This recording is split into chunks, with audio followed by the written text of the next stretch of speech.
So that's going. Florida State plays Oklahoma tonight in game 1 of the Super Region. Oh, really? Okay. Girls. Cool, yeah. 7 o'clock. Awesome.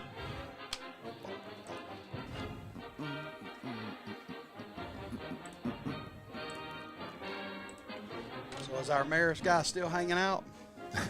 He's wanting to come. He's going to be a big booster. That's a good question. If he's from Maris, he may have some money. Yeah, he probably so. No, that's just cool that Oh, I know. he come here. You know, that's cool.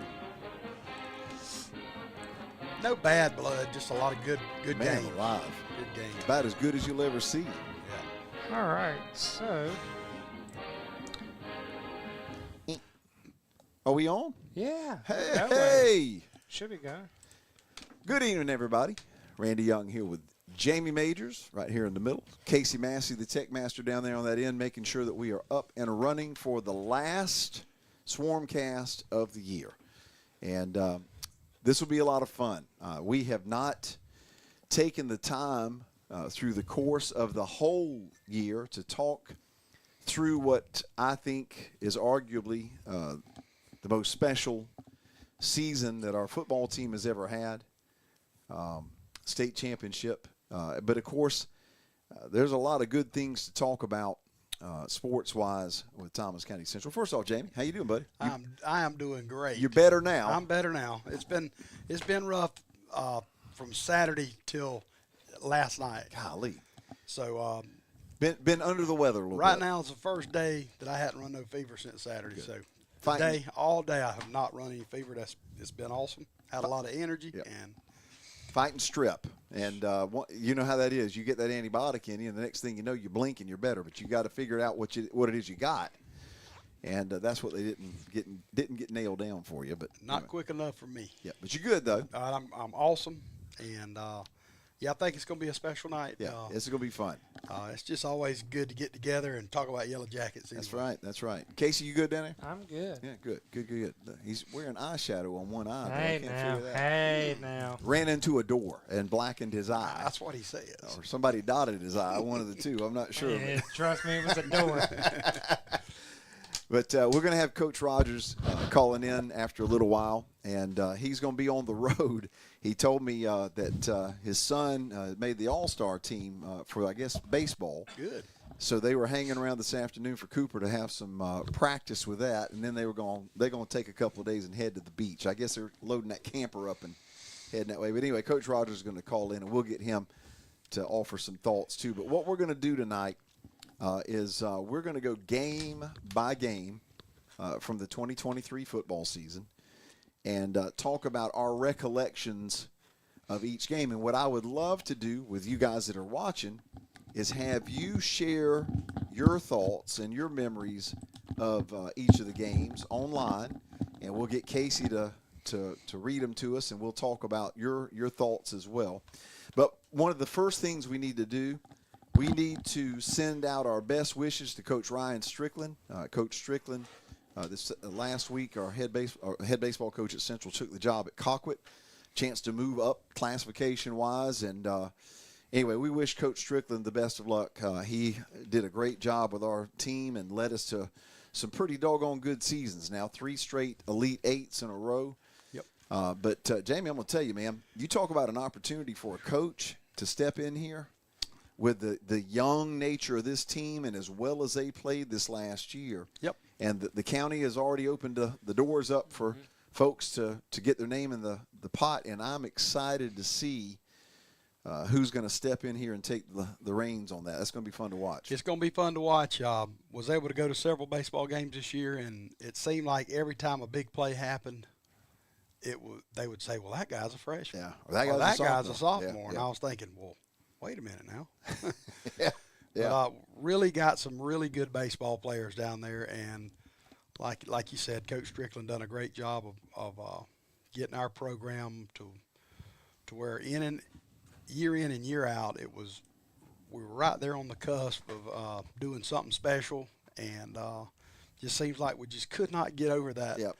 Last little hump, and but I think with the kids we got coming, I think it's definitely possible, and it's just a just an unbelievable region to have to play in. Ooh. So it's But a very not going to be easy for nobody. No. But if nothing else, Coach Strickland has set the program up for somebody to step in with I think, kind of unprecedented opportunity. Because I don't remember us having a team that went as far as this past team did that was as young as this one. Most of the time it's junior and senior laden. Yep. This time, again, it was dominated by juniors and sophomores and even some freshmen contributing. So, anyway, I'm sure that position will be filled through the summer. And the next time we do this, which will be the week before the Lowndes scrimmage, we will fill you in on all the information regarding baseball. But, again, good luck to Coach Strickland. Yep. And you guys that might know somebody that wants to be a head baseball coach, get their name in the pot. Let's get them in the process. But congratulations to the baseball team. Again, they finished up their season, made it into the Elite Eight. What was odd is Pope, the team that had eliminated us, they took out Houston County the next week. Did they end up winning state? I don't know. Yeah, I didn't. I never saw the I know the I end seen result. Lowndes won it. I know Yep. Lowndes won. They went Yep. back to back. Saw that. So if you guys that have been keeping up with baseball, if Pope, let us know who won that state championship, because I know Pope and Blessed Trinity, is that who was playing? It was I can't remember. Pope and somebody. Anyway, Northeasterners are. so Obadiah asked how long Strickland's been there. Been our coach. It's been 7 years. Was the number I saw? I think that's right. That's the number I saw on Facebook. Was 7 years as the head baseball coach. Yep. And, of course, it was in good shape when he got there. Chad Parkinson, who went to Cairo and was an administrator over there, now has come back into the Thomas County system. Chad had done a really, really good job setting it up, just kind of like Ryan has done for this next coach coming in. But, hey, good catch. Good hands. Who needs to see? Yeah, but Coach Strickland with a very, very good run. Jamie, all right, so let's kind of set the mood here. We're going to go back through the 23 season. And I think we all entered the season feeling like there was a chance to make a run because of what we had seen in 22. And I'll be honest with you, and I'm not saying this in any way to demean or belittle Roswell, because Roswell came on this field and they beat us square up. But that was a game where momentum snowballed against us, and we could not quite get it back. Yep. And I don't want to say it was a fluky win, but I think it was more almost like a lucky win. I mean, we had a 24-6 lead at the half and 31-13 with about 5 minutes to go in the third quarter, and then the wheels just fell off. We had a couple of guys that got injured on defense right in the secondary, and Roswell took advantage of it from that point on. And once they grabbed the momentum, we just could not get it back. But the experience of our guys tasting that in the quarterfinals, we went into the 23 season knowing, first off, that we could do it, that we could compete. Now, we'd proven that. But there was a little bit of a burr under the saddle that I don't think was there going into the 22 season. I think the 22 season was more like, can we do this? That's right. You left the 22 season knowing that you could. Yep. And now it was a matter of tweaking everything. And when we played Perry, again, in that spring game, and I don't want to say we dominated them, but, I mean, we really had complete control of the game. The whole time. And everybody knew that Perry was one of the top contenders in Class 4A. Absolutely. You walked away from that thinking, okay. And won it. Yep. And they ended up winning it. That's right. So, of course, there was no way for us to know they were going to win it, but we knew they were going to contend. But I remember we played Perry here. Right. We went up there the year before. 22. And I knew it was just like when Coach Pilcher got here in 1990. I came and watched us play Bainbridge, and it was just different. Uh-huh. I mean, the tone was set at kickoff. Mm-hmm. I mean, there was helmets flying everywhere. Mm-hmm. When we went to Perry, the first year under Coach Rogers, I was calling people on the sideline. I was like, well, you called me. I was like, man, I don't know what is going on. This is different, is what you kept saying. This is different. And everybody's like, well, what's different? Well, what's different? Yeah. I said, I can't put my finger on it. But something's different. But it is different. Yeah. well, go, 13 games Yep. into the season and you drop one. And coming into 23, I figured Perry, I said, now, Perry's going to be a good one to start with the spring game. Mm-hmm. I mean, they're going to be tough. And then we pretty much manhandled them right out of the gate again. And everybody was saying how good that Perry team was. And I said, well, okay, we may have something here. But you could see the growth of our football team from year one through the summer. Mm-hmm. That summer, oh, yeah. Man, if we see that much growth again this summer, look out. But I don't know what all's going on during the summer. It's working. But I like it. It's a lot of that's 7-on-7. Well, the 7-on-7 camps, absolutely. Now, we did not play – did we play a preseason fall game last year? I don't remember one, if we did. I don't think we did. Yeah, I don't remember one. I don't remember one.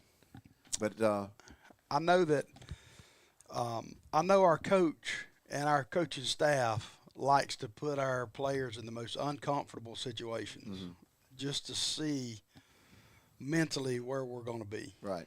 And, man, he's done a great job. All of our coaches done a great job of putting our guys in unique situations to where we can figure out where we're going to bend and break. So let's talk about game one. We go on the road over to play Cairo, and, of course, Cairo's Cairo, which means they're going to be very tough defensively, and they're going to feature an offense that's going to punch you in the mouth. Absolutely. And always a very, very physical team. My concern heading into that game revolved entirely around Jalen Johnson, because it was his first opportunity as a sophomore now to step on the field as a starter against what you knew was going to be a good Cairo defense. And how would he handle that? Yeah. And you barely get sat down, and he throws a touchdown pass to Pringle, and you kind of went, okay, we're good there. Yeah. But he was so efficient that night. And so calm. Yeah. So calm, just so in control. It was almost like, you know, sometimes you ask a kid to do something and you try to over-explain it to them. They look at you and they go, I got this. I got this. It was almost like that was his I got this moment. I got you. You know what I'm saying? Mm-hmm. And I think everybody felt very good about Jalen's performance there, but the defense. The defense. That's the thing about when you go play Cairo, or Cairo comes here, it don't matter. They're going to be so physical. Yep. On the defensive side of the football. Yep. That's their mantra. Yep. They're going to be fast and they're going to be very physical. Yep. Yep. And about three series in. Yep. I think it was over. Yep. But we had, number one, we had out-physicaled them. Yep. And I don't think they was going to be able to stop our offense at that point. Well, and another thing that stood out to me that night was A.J. Clark. A.J. ran the ball very, very well. Yep. And we saw kind of a hint, I think, of what could have been with A.J. But from that point on, he was banged up. Yep. And wasn't able to play much. But I remember walking out of there thinking, okay, number 4 – excuse me, has the chance to be special. Of course, Brenton was Brenton. Absolutely. Malachi was Malachi. Physical. But the losses from the 22 team, where we were concerned about Tyler Floyd, we were concerned about Sam Brown, you were concerned about the linebacking core that we had lost. Yep. You lost Javion Revels, the Defensive Player of the Year in Region 1-6A for 22. You walked out of the game with Cairo after you won it 38-0, and of course, you pretty well pulled all the starters off the field in the third quarter, and you thought, okay, now this could be a Cairo team that might not be the best that we've seen, but it's still Cairo. That's right. And anytime you can walk off the field with a 38-0 shutout at their place against Cairo, you can't help but feel good about it. Yep. And I think all of the fans walked out thinking, okay, we've got something here. And then you come back home and you play Thomasville. Yep. And, again. Another physical game. Yeah, kind of the same story, though, where immediately Jalen just shows his ability. Yep. I remember there was a scramble that he had over on the far sideline down here toward this end zone, the Jackson Street end zone, where he, for the first time, kind of said, okay, I need to run. And just like he was gliding. I mean, it was the first time in my mind where I went, man, he looks like Charlie Ward. I mean, there's a smoothness to his gait. Absolutely. That kind of reminds me of Junior. Now, and I'm not saying he's Junior because he's not as fast as Junior was, but just the way he runs with such, again, confidence and smoothness. Yeah, it's one of those. Did he just get 15 yards? Right. But it happens. Yeah. But Jalen's got very deceptive speed now. Yes. I think he can turn it on another gear when he needs to. Yep. But Jalen is a very physical player now. He don't like to shy away from folks. Yep. And well, we learned that against Bainbridge, which we'll get there in just a second and talk about that one. But you defeat Thomasville 45-7. Again, Malachi had a fantastic game. Brenton was Brenton. And, of course, the defense was just spectacular. And Thomasville had the one long touchdown pass where they kind of got us out of position. And Cole, I'm trying to remember his last name, Cole. I can't. Could run like the wind. He is he's quick. Once he got around the corner, it was over. He reminded me of Cole Greer. Well, 45-7 there. And then you go to Bainbridge. And Bainbridge, much like Cairo and Thomasville, Bainbridge is Bainbridge. I mean, they're going to be very physical. They hang their hat on their defense. Yep. And early on in that game, we had a moment where we were down toward their end zone, and Jalen took a snap, and I think it was a pass play, but he decided to run. And the defensive end for Bainbridge decided to try to get between Jalen and the goal line, and that was a mistake. And it was the first time that we had seen Jalen's physicality. He ran right through the kid and got into the end zone, and again dominated the game. Now it was fairly close. If memory serves me, it was fairly close at the half. At the half. I think it's probably 21-7. Like 21-7, something like that. Because they had scored right before half and kind of had a little momentum. Yep. And but our guys win it 45-14. Yep.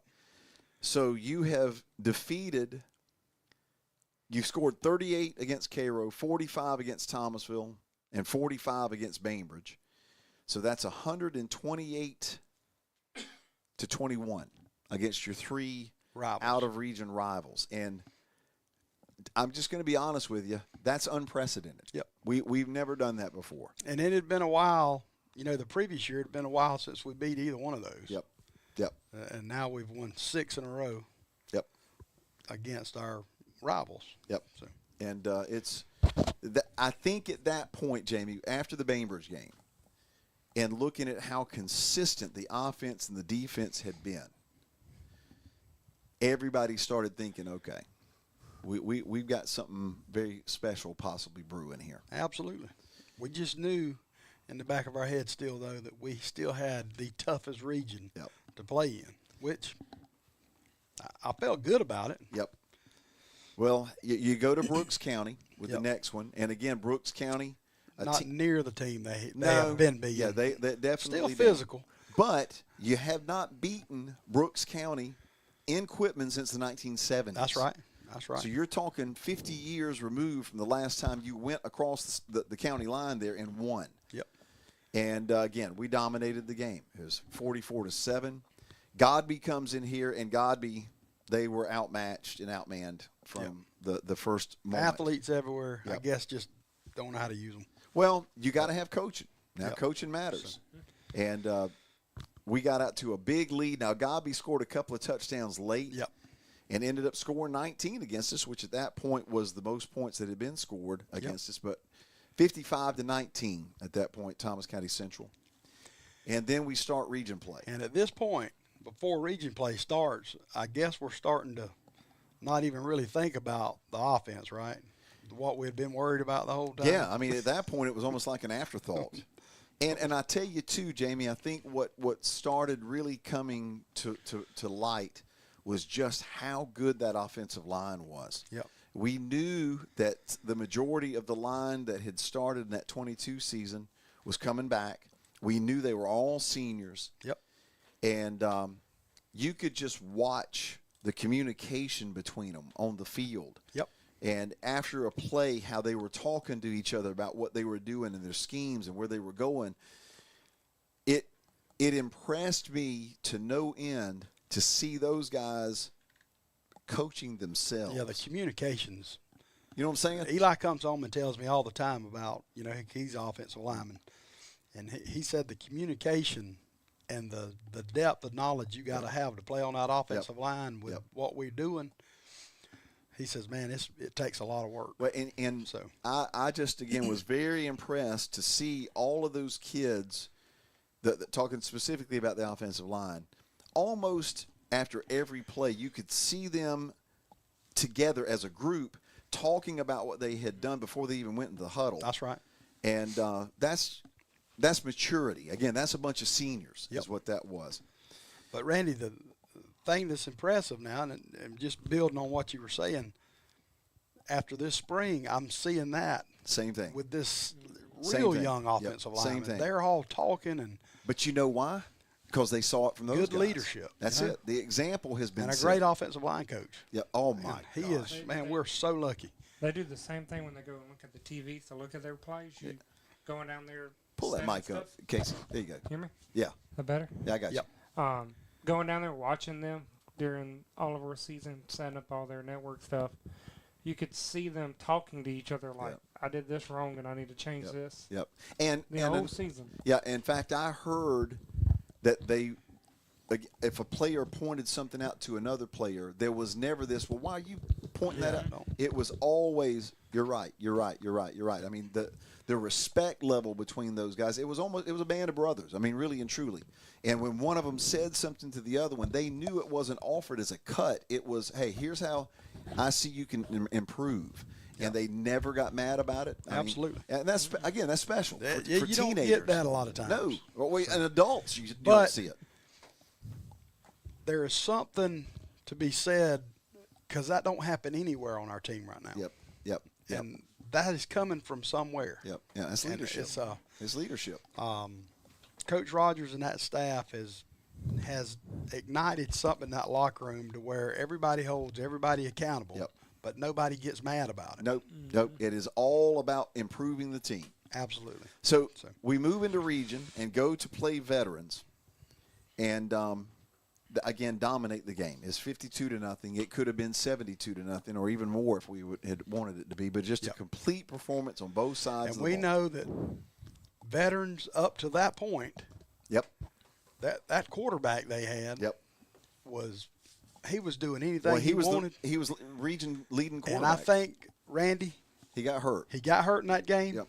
And by the end of the season, they were on their 5th quarterback. Oh, man. That's tough. And it just kind of went downhill. Yeah, that's tough. That's tough. But we know how tough veterans can be. Yep, they played us real tough the previous year. But speaking of playing us tough the previous year, Tift County. Absolutely. Because Tift County was within a play or two in 22 of defeating us up there. Yep. Totally different story in 23. Yep. They come here and just, again, a steamroller from Thomas County Central, 56-0, just dominant. Yep. I think, Jamie, though, now, and I don't want to speak for you, we as a group from the beginning of the season had circled that Houston County game, though. Absolutely. Because we got a week off after Tift County, but knew we had to go to Houston County on a Saturday afternoon. Yeah, not even at night. Yep.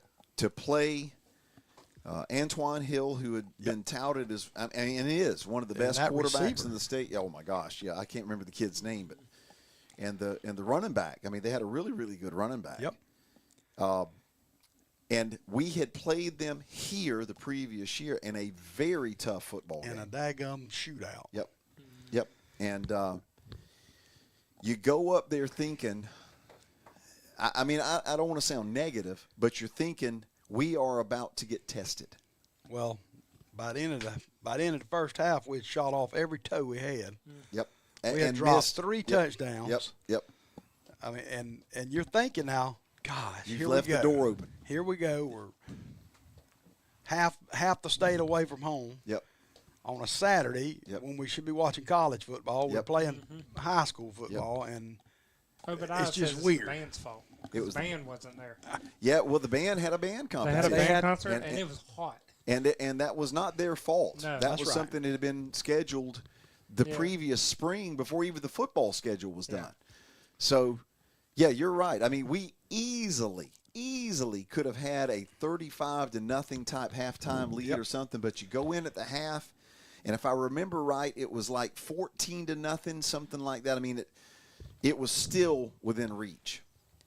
But Jamie, our defensive unit, there was a couple plays in that football game in the second half where I want to say we turned it over real early in that second half, maybe so.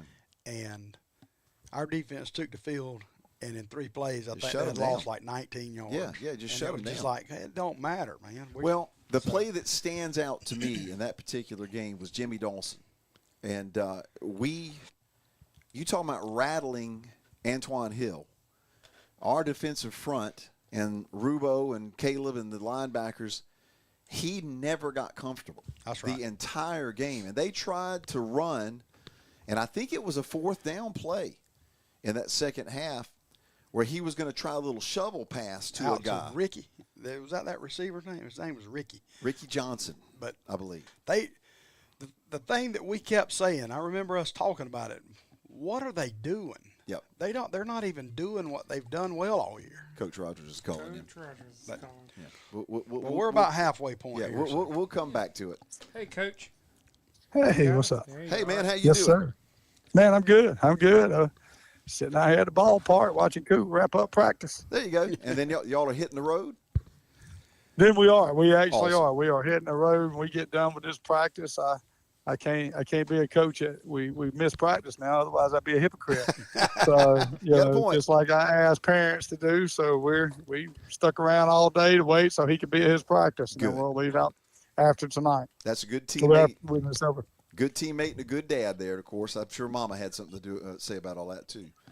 Yeah, well, a lot of it is you got to live up to what you say. You That's don't be it. a hypocrite, right? Yeah, So you better be walking the we walk. expect other families. That's right. We expect other families to be at practice. We can't be no different. So Coach, we gonna I'm sorry.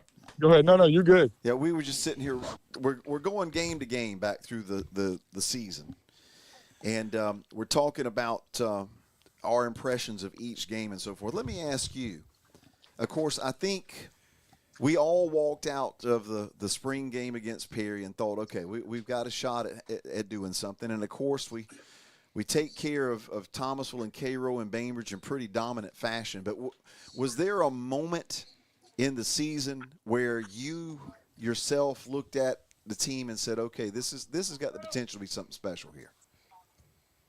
Well, I mean, yeah, you felt like coming out of the summer you was going to be good again. So you felt good about that. Played pretty good in the Bainbridge game, so that you felt even better about that. And really I'd say probably the league game. Mm-hmm. You know, when you go in there and you get a tough, hard-nosed win, lost one of your best players early in the game in the first quarter, and you still find a way. You know, in a great game like that, I think that's when you really realize, and then you played really well against Hoko also. Well, I was going to ask you just played because lights out. Yep. When you get those 2 wins, you know, at that point, how can you not? Right. I mean, how can you not believe? I mean, that dang. I mean, Yep. they're going to be teams as good, but they ain't teams better. I mean, Right. there's usually 5 or 6 teams that can win it. I'd have put them 2 in there last year as Yep. teams that could have won it. Yep. Well, we were talking, in fact, just before you called about the Houston County game. I think that was the first one now, and the coaches, you guys may have looked at it differently, but on the outside looking in, all of us felt like that was where we were going to get our first real test. And Yeah, without question. our without guys question. played so well, Oh, but really? missed so many opportunities. See, that's the thing about that game. You look at the 27-0 score, and you go, well, heck, that was pretty good. Coach, that could have been 49-0. Easy. Yeah, should have been a run rule. Should have been a running clock. Yeah. But we dropped some balls and things like that. So yeah, and that's why I say, like after you left that game, you felt real good. Yep. Like you knew you left meat on the bone. Yep. and still played extremely dominant. And so then you follow that up with the league game. That's when, I mean, God dang, you do that with those two teams. I mean, who can't you beat? You know, I ain't saying you're going to, but you dang sure ain't because you can't. Yep. And let me ask you this too, because we go into the season, we were talking specifically about Jalen a little while ago. We go into the Cairo game to start the season, and this is the first time that he's going to be under the lights, under fire, with what we know is a traditional defensive. First time. Yep. First time he could get hit. Right. Them other times he was in green jerseys. That's right. You had to walk out of that stadium that night, and you may not have said it to him or to anybody else, but you had to walk out of there going, we're in good shape, Bear. Yeah, you felt good about it. Of course, we knew he was going to be good. I tell you, the game where we really felt good about him was Bainbridge. Yeah, oh, man. The Bainbridge game is where he really made his coming out. Yeah.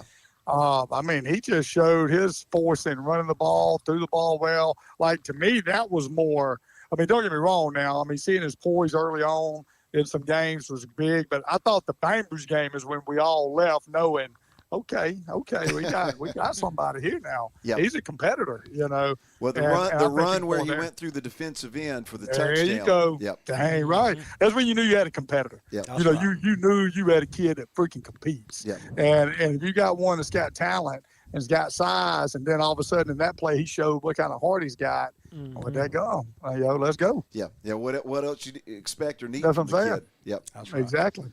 Now, did you think our defense was going into the year? Did you think our defense was as elite as it ended up being?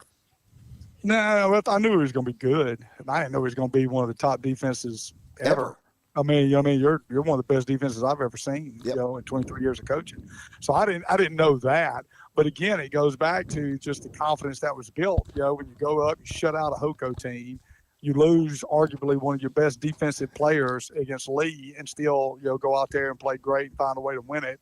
I mean, so the kids just got a swagger about them. And then you got those spark plugs like Caleb Anderson. They could just know when to push the right buttons, you know what I mean, to kind of get those around him to play even better. Right.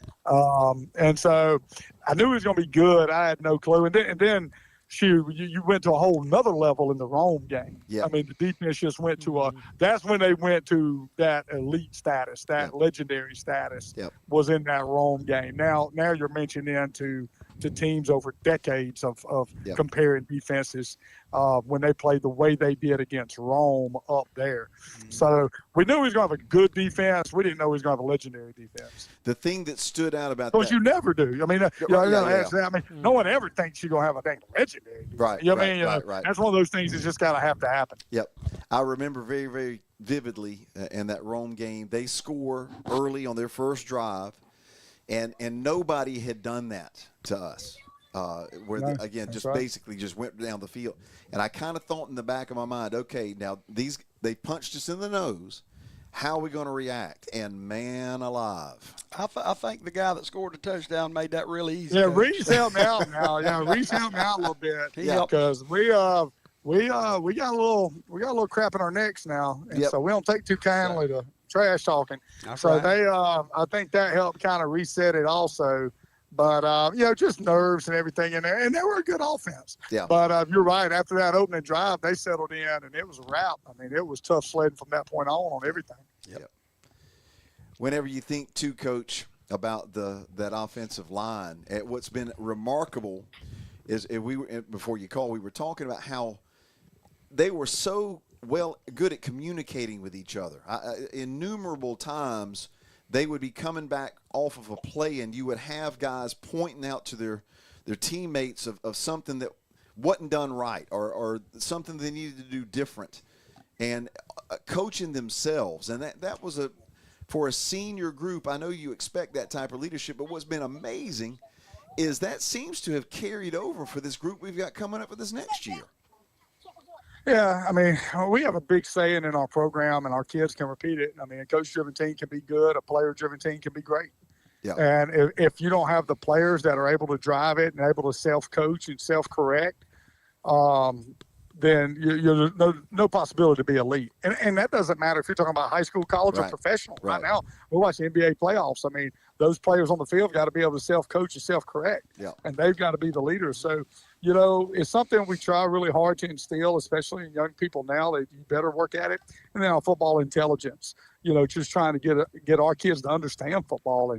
And Coach Dudley and Coach Harrell with our O-line, they do a tremendous job with them. Of really getting them to be able to speak the lingo, to be on the same page. Because as long as all five's on the same page, you got a shot. Even if they identify it wrong. Even if they identify the mic as the wrong guy. As long as they all identify it the same, you're still okay. And so we just got to get them all seeing it in the same scope, even if it's slightly different than what we'd see it, because we'll still get everybody covered. And to Coach, the thing that will stand out to me about the 23 team, the maturity level and the level-headedness, I will never forget as long as I live. And, again, this is one of those moments for me that matches some of the things that we saw back, or at least I saw back when Charlie Jr. was playing here and back in the 90s. We're up there at Marist, and we have that late turnover. And I will never forget looking down on the sidelines, and I don't remember which coach had gone down to his knees. I mean, it was almost like he had just been crushed by the mistake. And Zeke Bogan walking over to him and physically picking him up. And I could see Zeke patting him on the shoulder saying, Coach, we got this. And they go on the field and do that.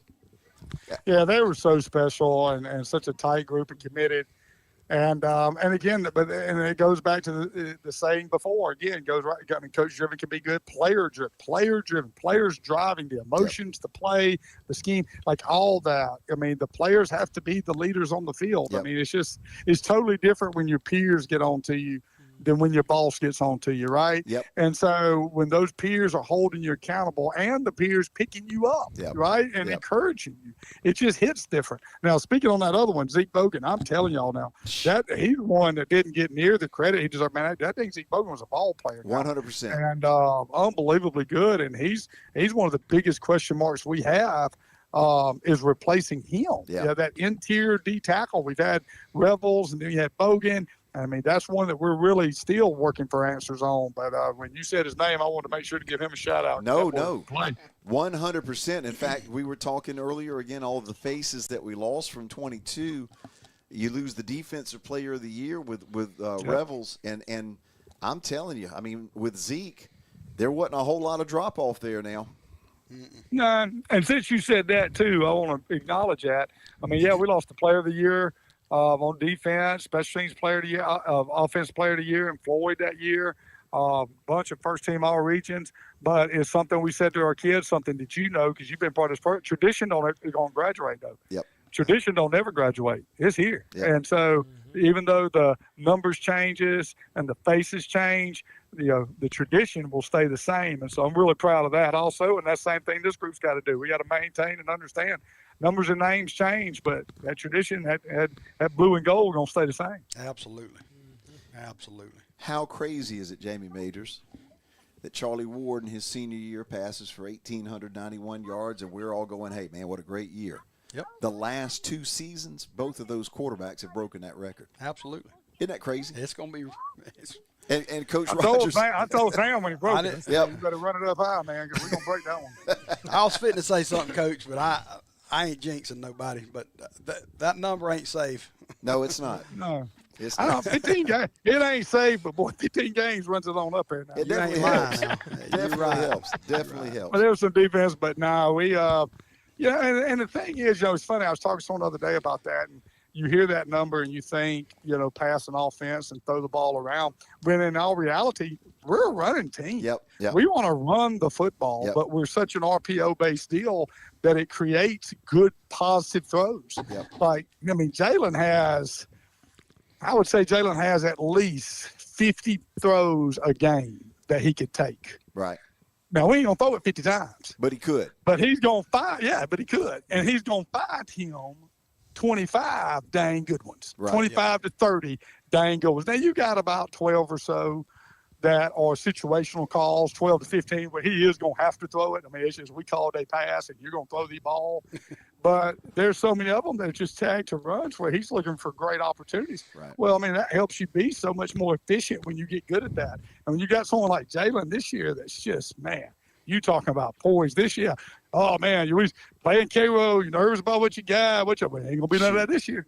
My man Well, is the ready. thing is, Coach, he looked awesome in the spring. I mean, just looked awesome. But the thing is, Coach, what's crazy about that kid, and I don't want this to be the Jalen Johnson show, but he stepped on the field in that K-Row game with the exact same demeanor that he had in Game 15.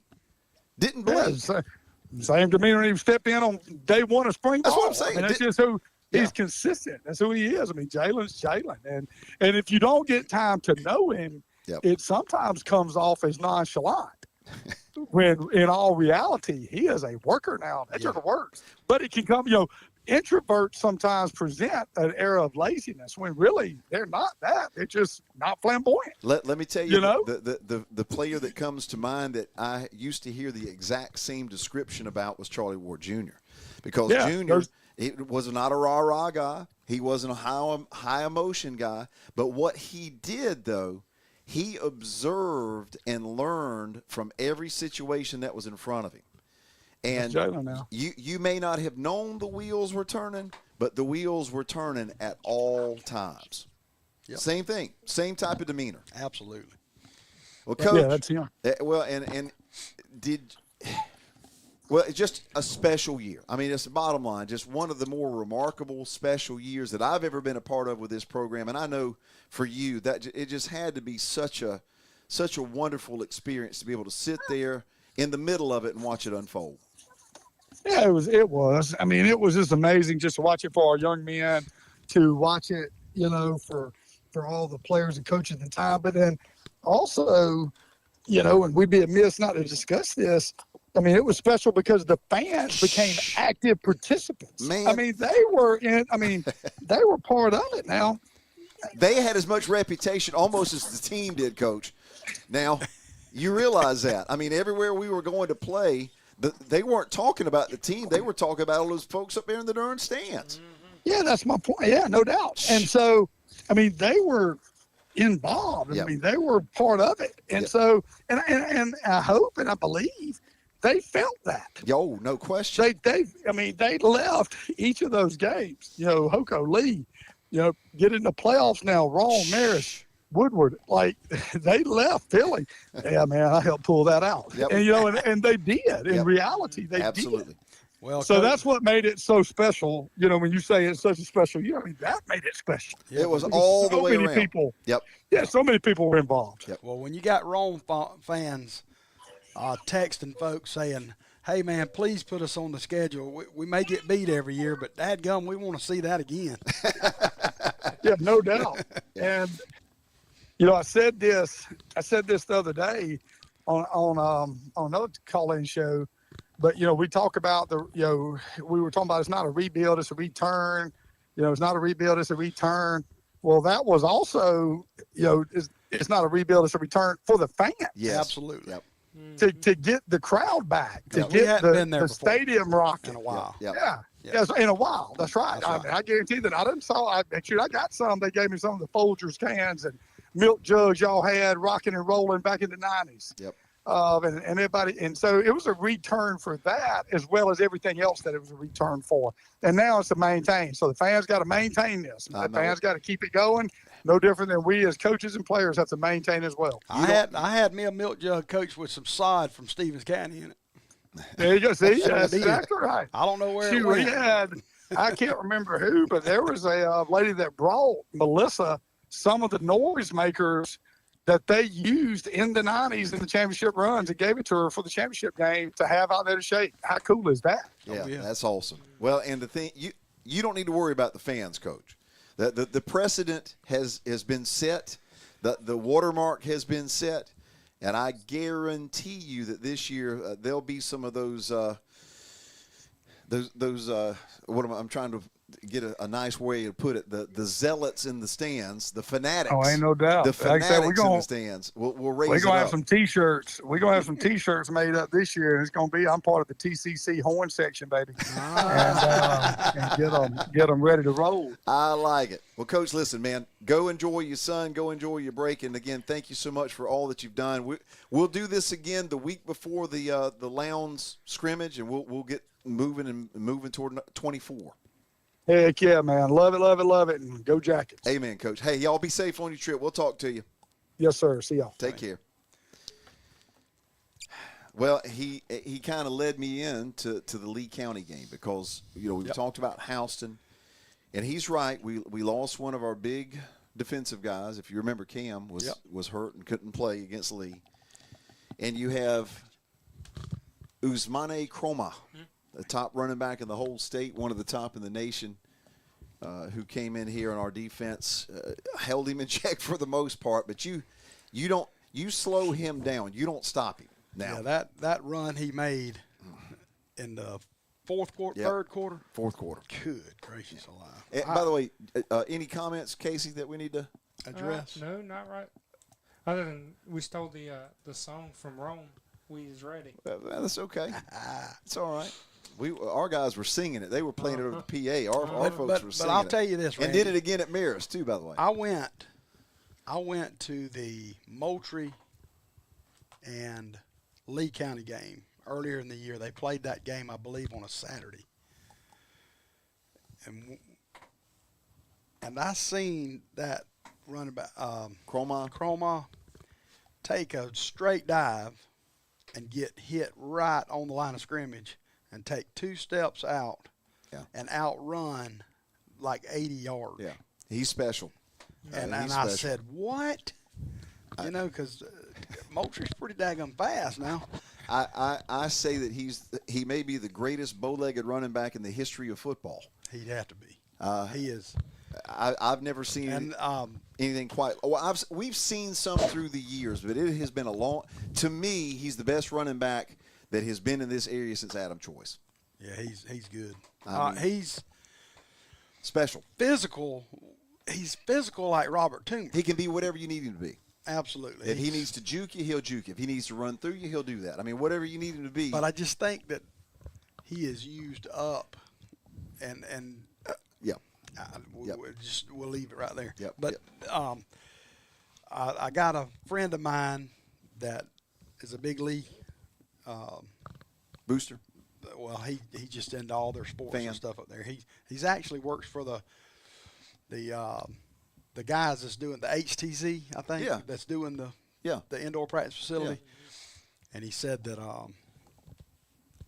he's one of the best kids you'll ever meet. Oh, listen. As far as talking to him and just Brian Holt, who taught the broadcasting classes up there at Lee County, who's now one of the principals up there, says the exact same thing. So you just do not find a better kid or better young man. Real humble. Yeah, 100%. Real humble guy.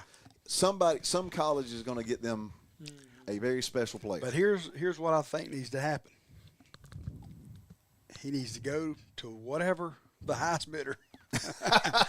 He needs to get that NIL. Yeah. And he needs to play 4 years. And if he don't have to go pro, that's everybody's dream to go pro. And I just hope his knees hold out. Yeah. Well, yeah. He needs to make him some money in college. He can. And he's taking a lot of hits. He may be a Hall of Famer in NFL, which I hope he is. Yeah.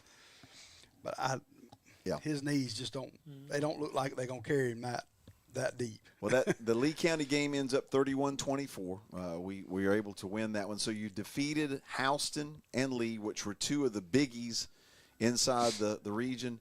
And then you finish up with Northside. Northside Warner Robins, a team that we had only really defeated once before, and that was in 22. Yep. And they come here, and we take care of them 31-16 in a game that wasn't really that close. I mean, it's a 15-point score, but it really wasn't that close. It just felt. Yeah, it did. Felt weird. Yep. Well, again, the scoreboard didn't really indicate how the game had gone. That's right.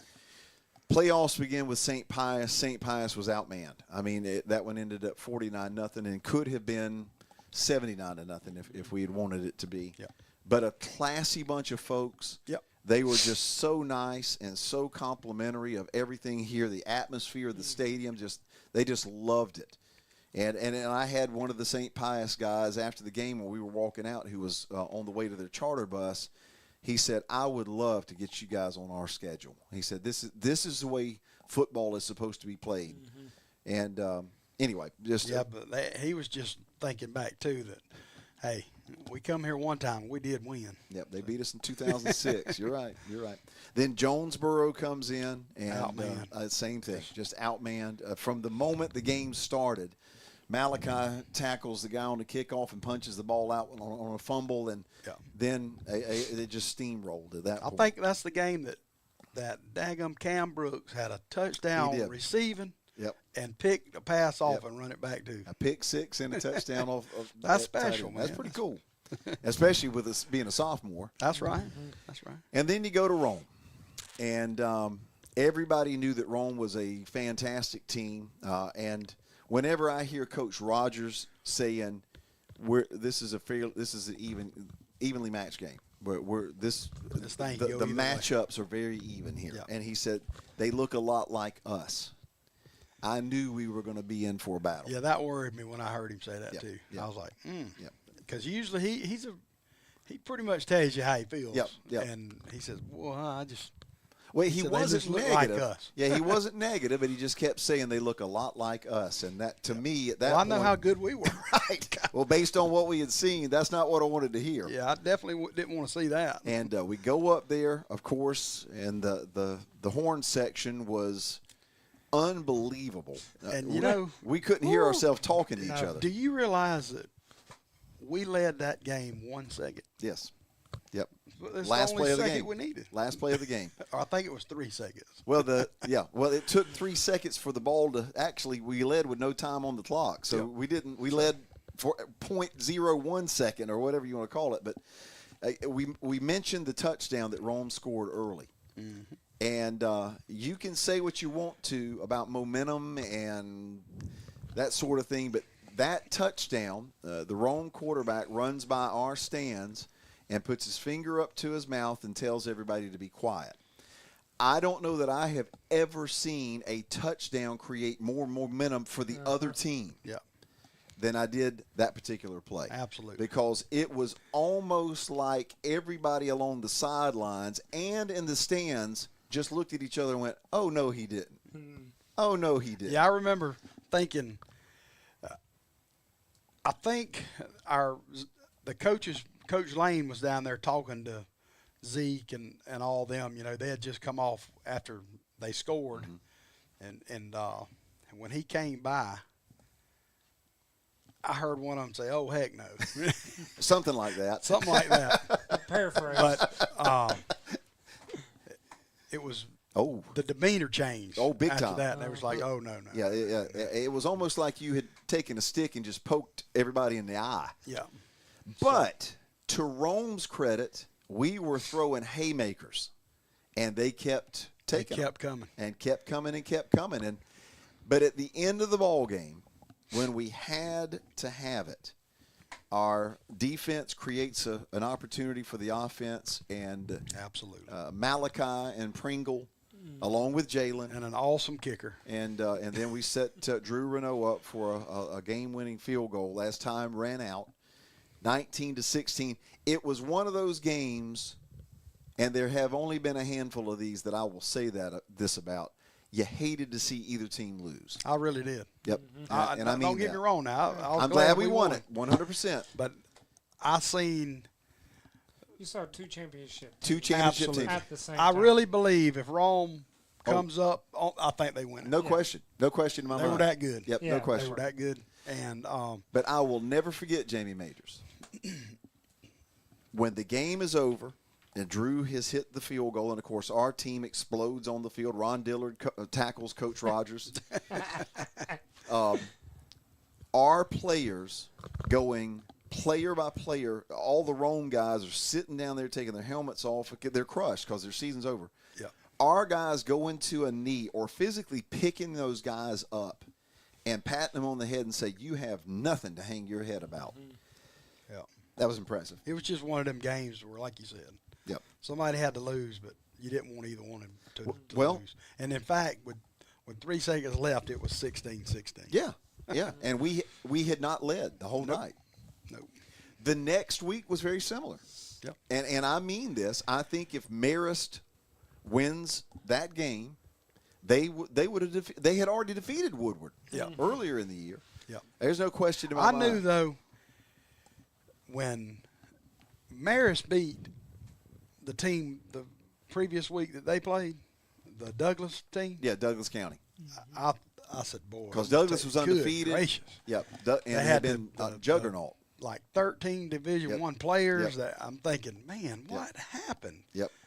Because I was really expecting to see Douglas County in that. Well, Douglas, I think their quarterback got hurt, and they had a double handful of turnovers, and that'll do you in every time. But Marist is Marist. Marist is not going to turn the ball over, and they're not going to make a bunch of mistakes. But guess what? They did turn the ball over. But we did too. Yep, and we did too. One point that a lot of folks forget about that game was Marist missing a field goal late in the third quarter. Yep. That would have cut the lead and put them within field goal or 3 points range of us. Yep. Because it was 13-0 at the half, and it was just another one of those where you just hated to see. Well, I just kept thinking it was 13-0 at half, and when we come back on the field, the only thing that was in my mind is I said, if we can just put together one more scoring drive, make it a 3-score we can probably put this thing away. And we missed an extra point. Remember that? And God, it just man, classic Marist. all the stuff that we've had trouble with Marist all these years, and I'm thinking we just missed the extra point. Yep. Door was open. Casey, anybody got comments over there? Okay. And again, we're sharing our recollections here, and if you guys have got something that you want to throw on there, please comment. And we're going to go longer than 8 o'clock because it's 8 o'clock right now. If y'all are good with that. And before the game, I get to introduce Joe. Yep. To coach, the head coach at Marist. Yep, Coach Chadwick. Chadwick standing out there, and I said, Coach Chadwick, this is Joe Burns, and he was like, I really don't want to see that guy before this game. Yeah. But, man, they chatted it up for a few minutes, you know. And, oh, man. Nothing but respect for Coach Alan Chadwick. Oh, man, Alan Chadwick's he's class act. Man. Well, I learned all I needed to know about Alan Chadwick at Coach Pilcher's funeral. Whenever you look up at the visitation, and Alan Chadwick has driven 4 hours from Atlanta to visit Coach Pilcher's family to pay his condolences. Absolutely. To a guy that probably cost him three state championships away from him. I don't need to hear anything else. Yeah. Pure respect. Just an awesome guy. And I remember when we started looking at the brackets, and all of us, of course, to talk about it, and we kept going, man, we could play Marist. We might play Marist. And everybody's going, nah. At Marist. That can't happen. That can't happen. And here we go. Yeah, it did. But the thing, Jamie, that was so impressive to me, you go on the road to Rome, as good as anybody in the state. Yep. You go on the road to Marist, as good as anybody in the state. Yep. And you win both of them. Yep. Mm-hmm. And I'll be honest with you. At that point, I felt – I don't want to say that I felt overconfident because we had to play the game against Woodward. But we were not going to see anything from Woodward Academy that we had not already seen. No. No way. I went in there thinking there's no way they're better than Rome. Yep. And there's no way they're better than Marist. Nope. Because Marist had already beat them. I mean, at that point, I was thinking the only way we lose is if we beat ourselves. Yep. Yep. If we play just regular. Play our game. Yeah, play our game. We should be good. Don't have to play above our heads. Nope. Just play our game. And to me, and we'll talk specifically about Woodward here in a minute, that's where we have been these last 2 seasons, Jamie. Yeah. Where we step on the field against anybody. And it's just like Coach Pilcher used to say. And I keep using Coach Pilcher because, to me, he's still the watermark here. He would always say against, like, the Marists and those teams that we would see deep in the playoffs, we just got to play our game. If we play our game and don't give it to them. We got a shot. Yep. We got a shot. Now, he was never saying we'll just go in there and stomp all over them. But when you know that you don't have to play above your ability, just play your game, and you're going to have a legitimate shot against anybody. The thing with Coach Pilcher is he would always make you that team never won a game before, but they was going to be tough as nails now. Yeah. Now, Well, they he gonna found be tough. Yeah, he found what they did right. Yep. And emphasized But it. I remember asking him. I told him, I said, Coach, when you finally knew that we were going to play Peach County in 1992, I said, what did you think? He said, buddy, I knew it was going to be as tough as we were going to have to play perfect. Yeah. He said, because they Loaded. way more athletes than we had. Oh my gosh. But I don't know, man. But It's he just- went into that locker room, though, Jamie, and told them, guys, all we got to do is play our game to the best of our ability, and we've got a shot here. And regardless of whether that's what he believed in his heart or not, the players believed it. He made them believe it. That's it, and that's all that matters. And that's how Coach Rogers is. But it is a heck of a thing. Where you want to be as a program is to know, I don't care who we're playing. We got a shot. If we just play our game, We're going to prepare, we got a shot. and we're going Yep. to put our best foot forward, and that's what you're going to get. Yep. And that doesn't mean that we're automatically going to win it, because we still got to play our game. Absolutely. Yeah. Absolutely. So before you talk about Woodward, so I wasn't around in the 90s. I was born, but I didn't go to the games. Here's So what was the feelings between game 14 and 15 for the championship? Like, after we won game 14, how did you feel? Like, both of y'all, I mean. Well, I'll say this. In 92, and I'm just shooting straight, that Peach County team was so dominant. Yep. And they had 8 Division I prospects, if I remember right. They had several guys that went on to play in the NFL. Jaquez Green. Yeah, well, I mean, you had Joaquin Fizel down there on the defensive line, Marcus Robinson, who was the wide receiver who played for the Chicago Bears. Again, Jaquez Green broke records at the University of Florida, played in the NFL.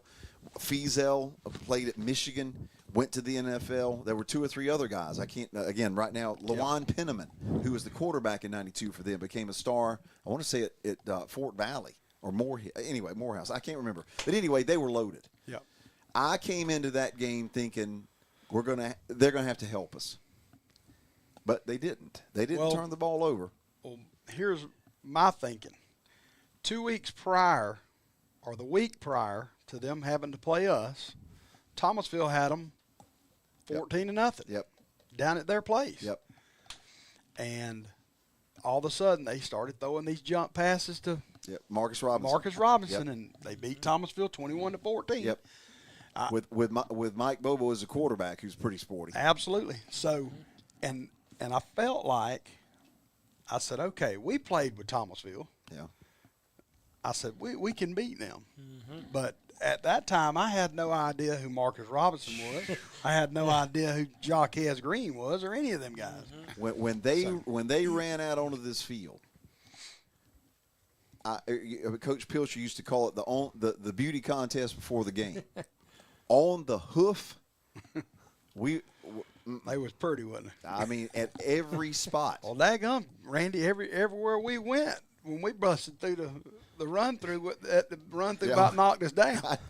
Yeah, I agree. But we our went guys into Thompson one year, and they was ranked number 1, and we blasted them. That was 92. Beat them 34-0 up there at the Brickyard. At the Brick. But the 93 game, Casey, with Thomasville. Yep. I hated the week before that game. It was tough because there was so much tension. Yeah. And I've said this before. I was thrilled that we won the game, and I think Wilhelm may have been the one who said this. It was just such a relief that it was over and that we had won. But the main thing was it was over because there was so much attention. When you have ESPN coming to cover a high school game, at that point, there were no high school games on ESPN. You had Charlie Ward Jr. winning the Heisman Trophy, trying to win a national championship at FSU. Sean Jones had just won one 2 years before. He was the starting Georgia quarterback Tech. at Thomasville Tech. And then Eric Curry, Yep. who had played at Thomasville, won one at Alabama in 92. I mean, you had all this stuff. And, again, we were one step away from playing them in 92. Yep. And everybody had always talked about, man, wouldn't it be something? Wouldn't it be something if we could ever play Thomasville? But you just didn't think it was going to happen. The fact that it was – I remember – the panic in trying to figure out how we were going to seat everybody. Yeah. And every temporary bleacher in Thomas County was brought in here. Yep. You had people sitting on top of the hotel over there. The rec places and brought in bleachers. There were people that had parked vans and stuff over in the McDonald's parking lot, sitting up on top so they could see, because they couldn't get in the stadium. Yeah. It was unbelievable. But the other ones, in 94, in 96, 97, I don't want to say that we went in cocky, but there was such a sense of confidence. Yep. That and I felt like the Burke County game liked to guide us. Yep. Because we got a little overconfident. Well, you remember the play of that game. Absolutely. They had a running back, last name Williams, cannot remember his first name, who ran a 4.294. And that was out of Lakeside, right? Yep. No, that was Burke. Burke. That was Burke. Now, Lakeside came in here, and they were the year before. That was That's 96. Right. Yep. But 97, we played Burke County, and they come in here with that running back that was he was being recruited by everybody.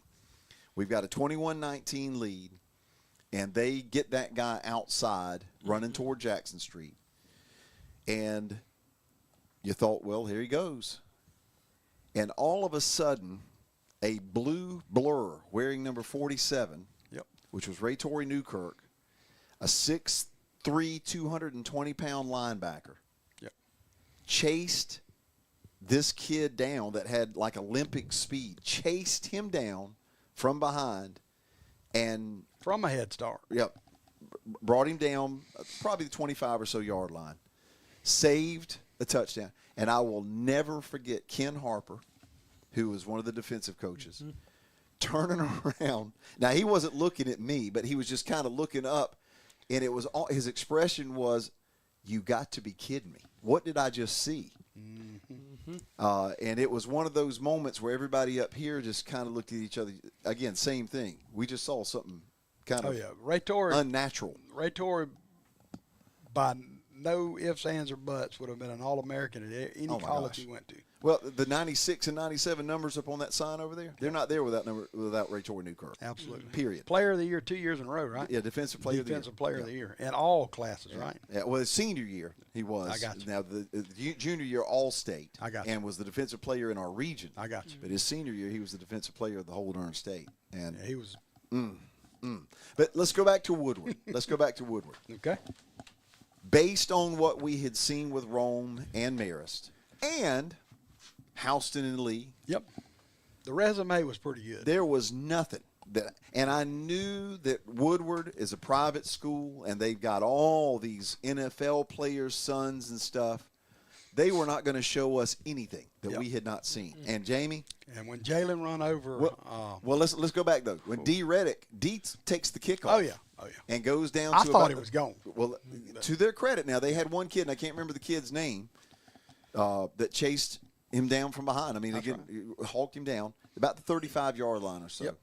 But that set it up. So you're starting the game off deep in their territory. The first play from scrimmage, Brenton goes about 10, 15 yards. Second play from scrimmage, he puts a little juke on a guy at about the 15-yard line, runs inside of him, and goes. So in 2 plays, there were 12 seconds off the clock, and it's 7-0. Yep. They get the ball, and our defense shuts them down. I just at that point I'm thinking, what's the final score going to be? I felt like we had it. I wasn't going to say we had it in our hip pocket.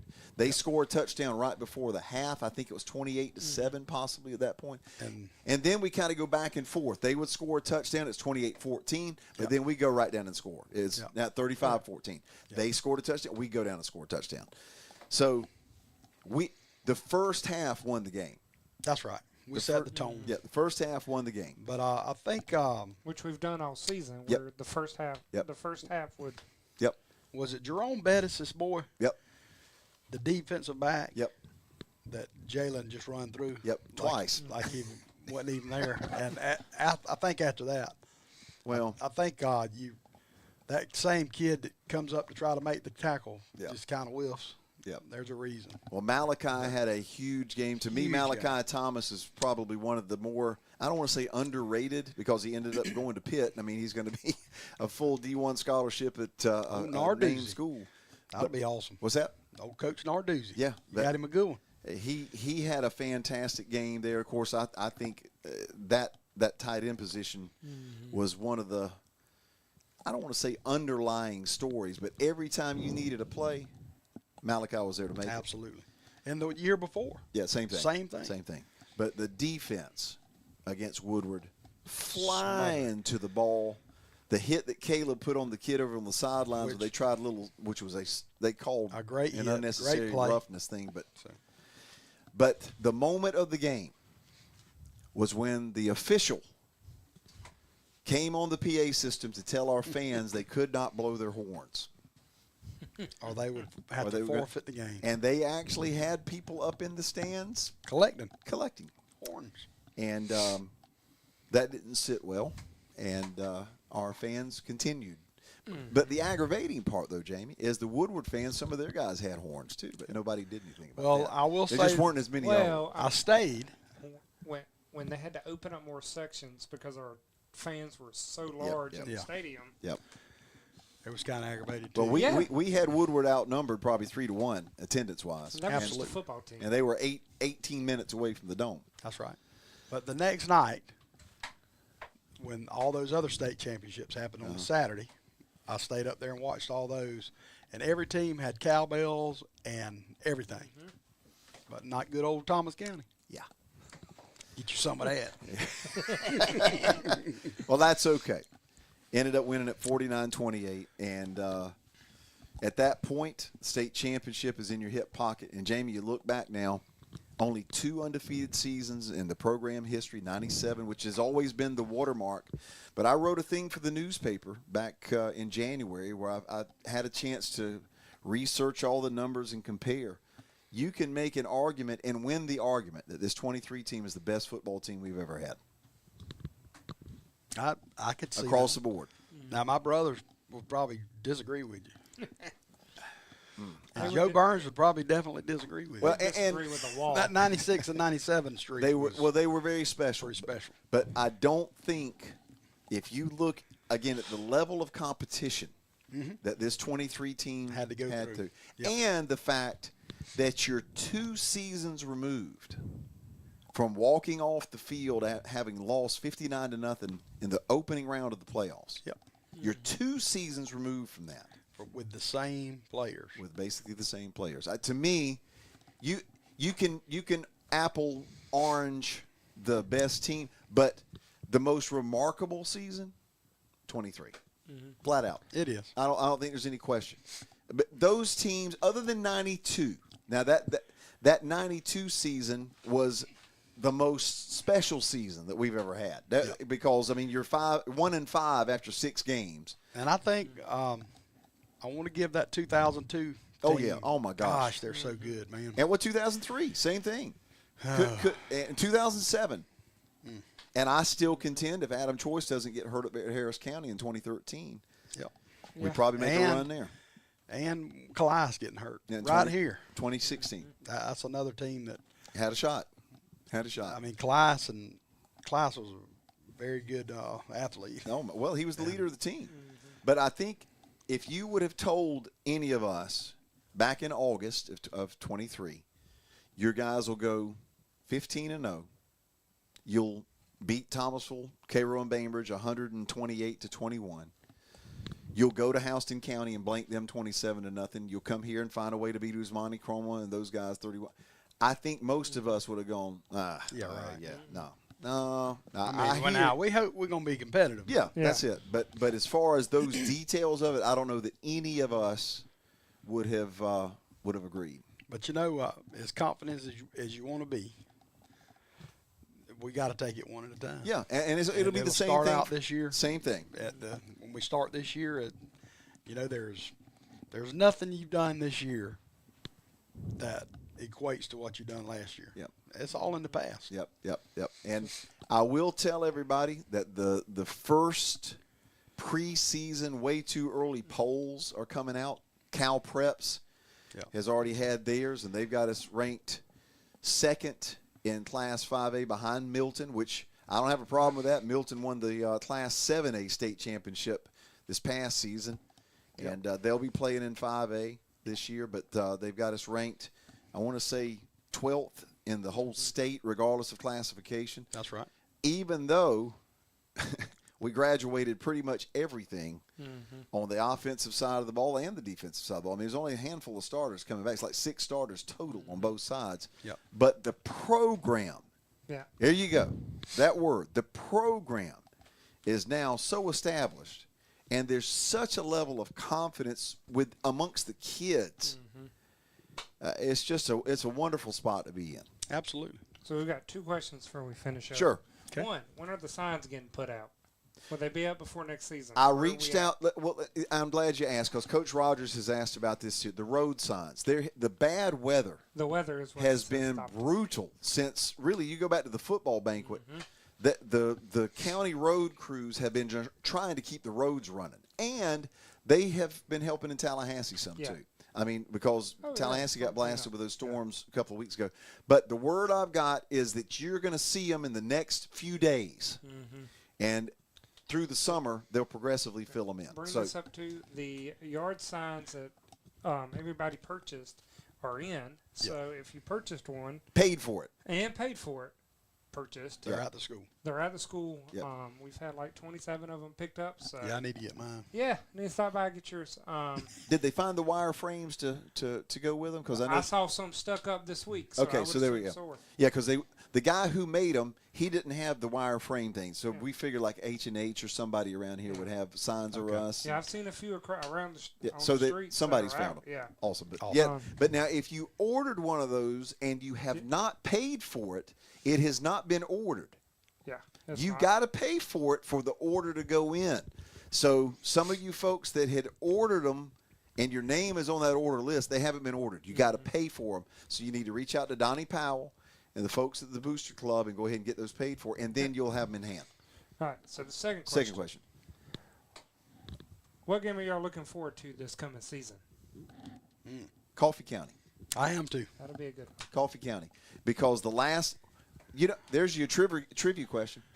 Oh, When was the Lord, last here time we go. we When played is the last time we played in Douglas, Georgia?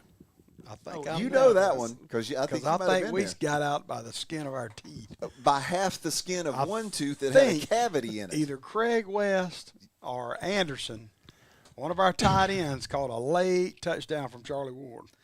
That was one of those games where we were behind the entire The game, entire game. and it was almost like Coach Charlie Green said, "Charlie, come here, go win the game. Here's the ball. Let's go, go." go win the game." And Charlie Ward did. Yeah, Was I think it Craig or it might have been Blake. Anderson. Blake? Might have been. I think it was Both Blake. of them had really good games that night. But we had a tight end catch late in the game that Yep, secured it. right over the middle. 1986. 86. 86. I was there. Coffee County, of course, they were the 5A state champions this year. They are in our region. We And got what? Four of the state championships. Three of the state in our- champions. in ours? In our class. But Yeah. but That'll be a our region is stupid. yeah. Because you've got us, Coffee, Lee, Houston County, veterans, and I'm missing somebody. But it's ridiculous. It's ridiculous. And only 4 of them is going to be able to get out and go into the playoffs. And I want to say Northside. Northside Warner Robins. Hey, how do you forget darn Northside, Randy? Yeah, one of the traditional powers in the We state. left them at home. So So Tift County went back to 6. they went back up. Yep. But you're talking. Well, it's like Coach Rogers said. One of the conversations we had on one of these live streams here in the last couple of weeks.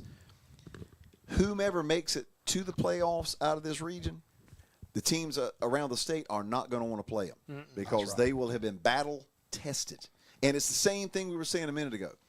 Nobody's going to be able to bring anything on the field that those teams hadn't already seen at that point. That's right. That's right. What a year. What a year. And thank all, all y'all is the plural of y'all. If you didn't know that now, y'all is just you all. But all y'all is everybody. thanks to all of y'all for all of your support. And, the radio crew, man, we just have so much fun with this. And it's just a blessing. I think back on all of the years, and I'm going to be selfish here and kind of hog this for a second. The first game I called was here in '86 when Charlie Jr. was a second-string quarterback. And the run that we have had in that time is just remarkable. And it just does my heart so good to see the young people in our county and the families in our county that did not get to taste the '86 and '87 seasons where you had Charlie Ward and Eric Curry and Sean Jones and Mike Jones and Tommy Range and Steve Fleming and all those guys playing against it. Those years, I know we didn't win state championships. Well, I know we didn't win state championships in those years, but those 2 seasons were magic. Absolutely. Now, there's no way around it. And then you go into '89 where Thomasville comes in here undefeated and Tommy Range is put in the backfield and Kevin James hits a field goal to win it 20-17. And then you start with 92 with that 1-5 start. And you win 9 straight and win the championship. Then you win 5 state championships in the 90s. And all of the teams that we were talking about with 2002 and 2003 and 2006 and 7 and 2012 and 2013 and 2016. And now we're to a point where all of those folks that didn't get to taste those glory days back in the 90s and all us long in the tooth guys did, y'all now know what we're talking about because we're living another – from the young guys, you ain't kidding. Well, I mean, the baby boomers. Well, it changes your perception. This entire county is counting down to that Lowndes County scrimmage. Absolutely. I'm telling you, I can't go anywhere. What we looking like, Randy? What's going on? Yeah, I mean, that's all. It hadn't been that way in a while. Hadn't been that way in a while, and I'm just so thrilled that all y'all have been able to get a little taste of this, and that we're at a spot right now where it feels very much like it felt in the 90s. Absolutely. Very much like it felt in the 90s. And it's just a thrill for me personally to be a part of it. For Jamie, Casey, I mean, the whole bunch. Bryan Davis, Brian's out under the weather tonight, but it's a lot of fun. And we're just so thankful that you guys are supportive of us. And, again, it's just a lot of fun. Absolutely. Bottom line, especially the road trips. And one of these nights we're going to get into that, whether Casey wants us to or not. Go ahead. And I'll tell you, I've really enjoyed this part. This is cool. The Swarmcast. Yeah, has been, it's very cool. Well, when I go and look, and every awesome. one of them's got 3,000 to 4,000 views. Clearly, some folks are wanting to talk about Yellow Jacket sports or hear us talk about them. Yeah. So here's the plan, and I'm glad you brought that up. We will be doing this every week during football season. We will start that week before the Lowndes scrimmage, and then every week through the season, as far as we can go, we will be doing these on Thursday nights. So y'all can just go ahead and mark that on your calendars. This will be awesome because we can get Coach to call in and tell us how the weeks went. Yep. And what I'd like to do, I'm going to try to get up a rotation of the assistant coaches to call in so we can talk about the different position groups. Absolutely. And anyway, and you guys, of course, your feedback whenever you're leaving questions and comments on Facebook and on YouTube, that's going to be a big part of what we're doing. This is just fun. It's a fun time to be a Yellow Jacket. That's the bottom line. It's always great to be a Yellow Jacket.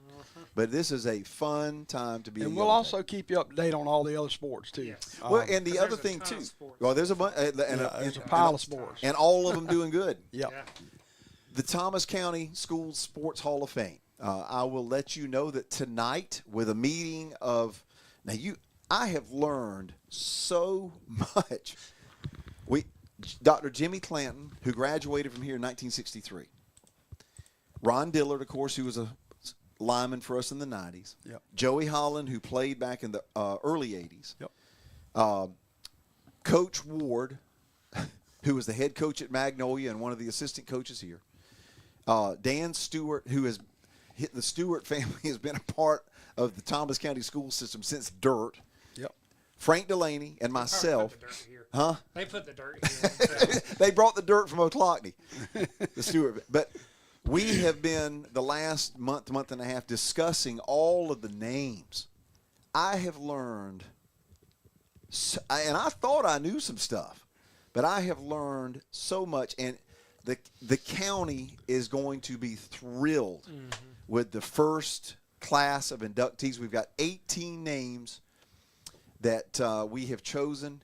That will 3 of them per game, and we'll start in that opening game here against Cairo, and each of the home games following that. And then we're going to start from that point on. After we get this first group in, then we'll start taking nominations and stuff from the public. There's just so many no-brainers. When somebody says, well, what about this guy or what about this girl? And you go, God, how could I not think about that? There's a list already of about 50 names that are all. And what this thing is, folks, is this simple. If they came through the Thomas County system, pre-Integration Central, Magnolia High School, which was the Black County High School, and then Thomas County Central High School, and Central High School right after, if they had an impact on athletics here as an athlete. In any sport. In any sport, because you're going to see baseball, wrestling, track, basketball, football, all of the sports are going to be represented as part of this thing. They have a shot to be a part of this, which is going to be displayed inside the high school on video screens and with memorabilia cases of old helmets and letter jackets and stuff. If you guys have got stuff, and everybody's going to know what I'm saying here, from the past history of Thomas County sports, those memorabilia items need to be put in front of these kids that are in this high school now so they can learn about the folks that have built what we're standing on top of right now. And there's only one way that they're going to appreciate that heritage, and that's to put it right in front of them. And every day inside that school with this Thomas County Sports Hall of Fame, they will see it. There'll be video screens that are going to be placed inside the new building that will rotate images, video, information about these inductees, and every single day that every kid that walks by it is going to be learning about the history and the heritage that has got us to this point right now. We're standing on the shoulders of all those folks that came before us now. Absolutely. And if we don't recognize those Thomas County folks, then nobody's going to. And it's time. It's time. So that's going to happen. That's something to look forward to. Hey, the building's coming along. They just did the first pour yesterday. Yeah, they done the They first pour. poured the outdoor. They've kind of got a behind the practice field, a little storage area. They poured. Dirt work's pretty close to being done. So y'all ride by, y'all can see I know progress. they're fixing to pour a wall. Yep, they brought out pumper trucks this week and started pouring the footers and I want walls. to share this with y'all. Graduation here last week. They moved it to 8:30. I'm going to share this, and I know he wouldn't mind me sharing this. And nobody that hears this story is going to be surprised. We all walk out, the folks that are presenting the diplomas, the school board members and myself, who, of course, was announcing all the names. Papa D does a prayer before we walk out every year. And I'm not going to divulge everything he said, but part of his prayer was this. He said, Lord, you know that there's nobody that appreciates the rain more than the folks who live here. Our farmers have got to have it.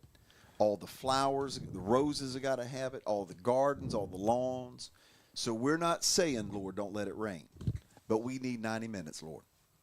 We need 90 minutes. And if it's in your will, then for it not, then so be it. But we would appreciate it. As a guy that puts it on and helps run it, that 90 minutes, whoo, if boy. we had started at 8:15, I would have not been dry. well, it was raining. Yeah, 8:15 was raining. At 8:25 or so, it stopped raining. And we started walking. At 9:45, the last name was said.